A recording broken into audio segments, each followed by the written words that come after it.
What's up guys, macadii here, and today guys, a brand new episode of macadii Muses, but what we're going to be doing is having a look at Pokemon and sort of trying to pick it apart a little bit and try and work out, is it actually a competitive game? Because with the RNG that's involved and everything like that, it's currently quite a hot topic, especially with League play and stuff like that. People have been trying to work out if it's a truly competitive game.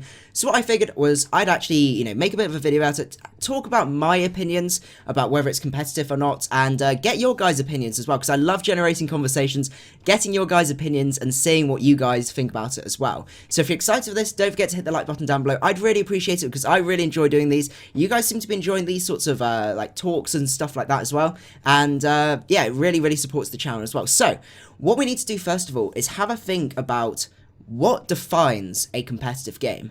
Now there's not much I've been looking around to actually get a actual defined definition. So I feel with a competitive game, it's got to have two things. The first thing is it's got to have a high skill cap. So once you get to a certain point, your skills don't make any difference towards the game. And I feel if for a game to be truly competitive, that needs to be a very high thing where each player is going to be striving to try and improve their skills, and by improving also makes a difference to how well they end up playing. The second thing I feel that a game has to have to make sure it's a competitive game is that it's got to have a trend where the more skilled players are more likely to win the game. If you end up with a game where, regardless of your level of skill, it's a random, chance for different players to win and stuff like that, then it's definitely not competitive. But if you're getting more skilled players that are more consistently winning, or top skilled players are getting to the finals in competitions and leagues and stuff like that, then I feel that the game is starting to reflect a very competitive element to it. Now I feel that Pokemon ticks both of these boxes in terms of competitiveness.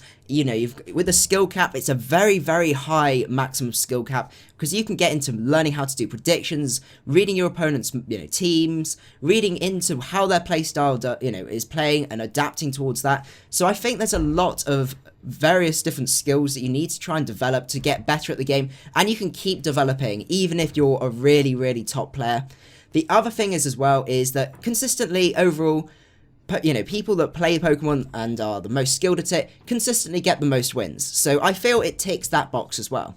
The issue comes is when people talk about RNG and claim that the RNG within the game is the thing that's limiting the top players from becoming almost always winning the games, and that it's not a 100% skill-based game. So I do understand the RNG argument, and I feel this is going to be where the meat of this discussion is going to go into, because a lot of people seem to be arguing that because of the RNG and people getting hacks is not, the best players don't always end up winning a game, because, you can get a last turn crit or something like that, or there's some sort of hacks that completely shifts the momentum in game, and it's nothing to do with the player's skill. So I do understand the RNG argument, but I do think there's inherent weaknesses based within it. I don't know if you guys have had a chance to see my other macadii Muses episode. I'll link it down below, where I discuss about hacks and about the fact that actually everyone gets basically the same amount of luck, and it's actually our perception of luck that makes us think we're much more unlucky than other players and stuff like that. But I think that argument can be brought out into this one as well, and that while, more skilled players may end up losing because of hacks, bad players also get bad hacks as well. And it's just because bad hacks can sometimes have more of an effect on skilled players because they're currently winning and then losing, whereas with lower skill-based players, it may be between a loss or a bad loss, and that's not going to be as perceptive to them. I think also with the advent of League play as well, where everything comes down to one game, and if you end up losing that game because of hacks, then that's all you're going to think about, and you're going to be very bitter at it and stuff like that. And I feel that what I'm trying to discuss about whether this is a competitive game or not, I'm not extending this to League play, because League play is much more sensitive to hacks, where it comes down to one game. I'm talking more in this video about things like, laddering on Showdown, or going on Battle Spot, or battling in VGC and stuff like that, where it's not all just down to that one game. I'm trying to think of it as a sort of competitive whole, if that makes sense. And I feel the issue comes down to is that people are trying to make it a game that it just does not fit. It's not a 100% skill-based game, and I feel that some people are trying to make it into that sort of thing and then get frustrated when it doesn't work. I feel what needs to change is not necessarily the game itself or how we set up the game and things like that, it's our perception of it. We need to accept it's not a 100% skill-based game, but it is still competitive. I would argue it's still competitive because you've got people You know, take the ladder for example. You don't get many people that are lucky and bad that end up in the top, up at the top of the ladder. The ladder shows that the better people always, you know, end up getting more wins overall and end up progressing further up the ladder. So it is proving that Pokemon is a competitive game. It's just our perception of each move by move that we make, and we need to just try and change our mindset when it comes to competitive Pokemon. Rather than thinking of, right, I'll do this. Oh, he crit me. That's bad luck. Pokemon's terrible. We need to start thinking about everything in terms of calculated risk. And this is what I've been trying to do. So say, for example, you're out in a Pokemon. You want to switch out into another Pokemon because you know it can threaten them and you know you can take a hit. You've calculated you can take a hit, but you can't take a crit. Rather than going, right, I'll go for it. Oh, he crit me. That lost me the game. That's it. You know, Pokemon's stupid.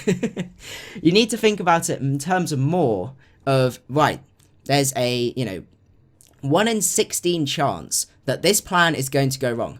Do I take the risk? Is the risk versus the reward worth it? Do I go for it? And then if it goes wrong, you've taken the risk. You've accepted the fact that a risk exists and you're willing to gamble and go for it.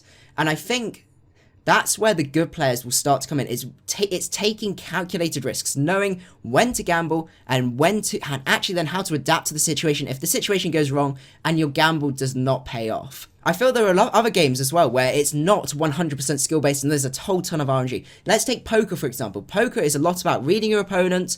It's about you know, playing with your cards and being very, very tactical. I don't play a huge amount of poker, I must admit.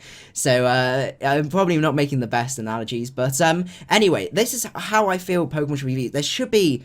You should be looking at the risks for every single move and evaluating whether you're happy to take the risk and go for it from there. Because in the end of the day, the hacks evens out. The best players still end up winning most of the games overall. So I feel it's just a much better way to view the game, and it's still a competitive game in my eyes.